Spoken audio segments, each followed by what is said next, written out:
Hello friends, आज हम बात करेंगे इंडिया में कितने लोग गरीब हैं और इंडिया में जो पॉवर्टी लाइन है वो कैसे डिफाइंड है और कितने लोग हैं इंडिया में जो पॉवर्टी लाइन के नीचे है।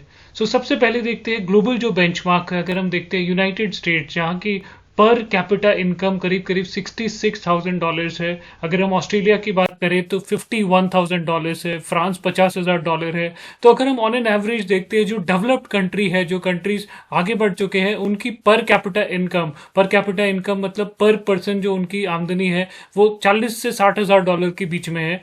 अगर हम बात करते हैं कंट्रीज जैसे कि चाइना, जो कि इंडिया से काफी compete कर रहे थे पिछले 30 साल में, उनकी जो इनकम है $17,000 है। अगर हम बात करें श्रीलंका की, इंडिया का नेबर, $12,000 प्लस उनकी पर पर्सन एवरेज इनकम है। भूटान की $11,000 के पास है। इंडिया की बात करें तो इंडिया की जो एवरेज इनकम है, एवरेज इंडिविजुअल की इनकम है, वो $6,390 है। ये बहुत ही कम है एज कंपेयर टू जो डेवलप्ड नेशन है वहां पे। और जो इंडिया के नेबर्स हैं, अगर हम चाइना की बात करें, अगर हम श्रीलंका की बात करें, भूटान की बात करें, तो उनसे काफी कम है। अगर हम कंपेयर करते हैं इंडिया को बांग्लादेश से, पाकिस्तान, तो इंडिया की जो इनकम है वो थोड़ी ज्यादा है इन कंट्रीज से, एवरेज इनकम एक इंडिविजुअल के इंडिया में।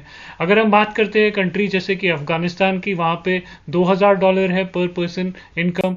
कंट्री जैसे कि सोमालिया, वहां पे बहुत ही कम है पर पर्सन इनकम, बहुत ही ज्यादा गरीबी है। $870 वहां की एवरेज एनुअल इनकम है एक इंडिविजुअल की। अगर हम बात करते हैं इंडिया में जो ग्रोथ हुआ है लास्ट 3 साल में, तो सबसे पहले कंपेयर करते हैं चाइना के साथ। अगर हम चाइना की एवरेज इनकम देखते हैं 1990 और 2020 30 साल में, तो चाइना की जो एवरेज इनकम है वो 17 गुना बढ़ी है, 17 टाइम्स बढ़ी है। अगर हम बात करते हैं भूटान की, तो भूटान की जो एवरेज इनकम है वो 7 टाइम्स बढ़ी है। अगर हम कंपेयर करते हैं इंडिया से, तो इंडिया की जो एवरेज इनकम है वो 5.4 टाइम्स बढ़ी है।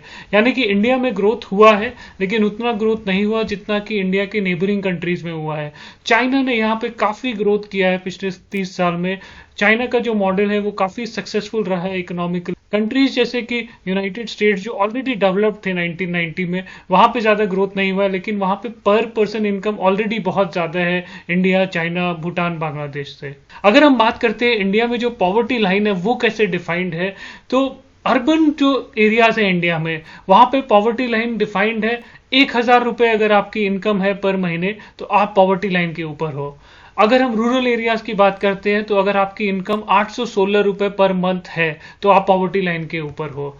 यानी कि अगर आप ₹33 शहरों में कमाते हैं और 27 अगर आप गांव में कमाते हैं एक दिन में, तो आपको पॉवर्टी लाइन के ऊपर समझा जाता है, आपको गरीब नहीं माना जाता है।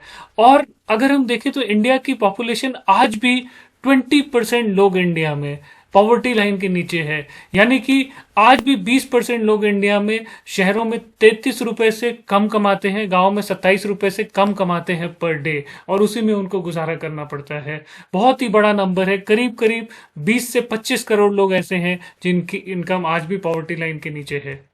अगर हम ग्लोबल बेंचमार्क की बात करें, तो वर्ल्ड बैंक का जो बेंचमार्क है वो कहता है कि अगर पर पर्सन पर डे इनकम $3.2 से नीचे है, तो गरीब मानना चाहिए, तो पुअर मानना चाहिए उस इंडिविजुअल को। यानी कि अगर आप ₹240 पर डे से कम कमाते हैं, अगर ₹240 से कम इनकम है आपकी, तो वर्ल्ड बैंक स्टैंडर्ड के हिसाब से आपको गरीब माना जाता है। अगर मंथली इनकम 7,200 के नीचे है, तो आपको गरीब कंसिडर किया जाता है वर्ल्ड बैंक के स्टैंडर्ड्स के हिसाब से।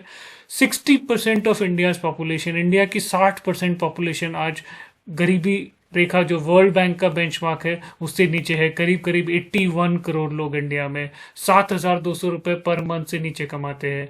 कोविड की वजह से वो इस रेखा के नीचे आ चुके हैं, वो इस वर्ल्ड बैंक के बेंचमार्क के नीचे आ गए हैं। तो कोविड ने काफी इम्पैक्ट किया है इंडिया के इकोनॉमिक सिचुएशन को, इंडिया के एम्प्लॉयमेंट सिनारियो को, और काफी लोगों को गरीबी रेखा के नीचे लेके गया है।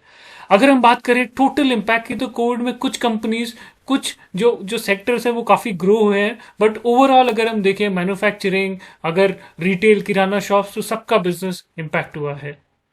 नेक्स्ट स्टेप, अगर गवर्नमेंट को लोगों को गरीबी रेखा के ऊपर लेके जाना है, तो फोकस होना चाहिए एम्प्लॉयमेंट जनरेशन, वो सारे सेक्टर जो काफी लोगों को एम्प्लॉय करे, ताकि लोगों को जल्दी जल्दी नौकरियां मिले, लोगों की सैलरीज बढ़े और लोग गरीबी रेखा के ऊपर आ सके। और मैन्युफैक्चरिंग जो सेक्टर है वो एक ऐसा सेक्टर है, अगर वहां पे इन्वेस्टमेंट होता है तो काफी लोगों को रोजगार मिलेगा। ये सेक्टर काफी नेग्लेक्टेड रहा है इंडिया में पिछले 20 सालों में, 25 सालों में। इंडिया का जो ओवरऑल मैन्युफैक्चरिंग का शेयर है जीडीपी में, वो हमेशा नीचे आया है। और अगर गवर्नमेंट इस पे फोकस करे, अगर इसको ग्रो करे, तो काफी लोग गरीबी रेखा के ऊपर जा सकते हैं, बिकॉज ये एक ऐसा डोमेन है जहाँ पे बहुत सारे जॉब्स क्रिएट होते हैं। सो जब आप अपनी इनकम देखें नेक्स्ट टाइम, तो आप कंपेयर कीजिए कि इंडिया में करीब करीब 60% लोग हैं जिनकी इनकम 7,200 रुपये महीने से भी नीचे है। तो अगर आपकी साल की इनकम अगर 5 से 6 लाख रुपए भी है, तो आप इंडिया का जो टॉप 5% इनकम अर्निंग ग्रुप है उसमें आते हैं।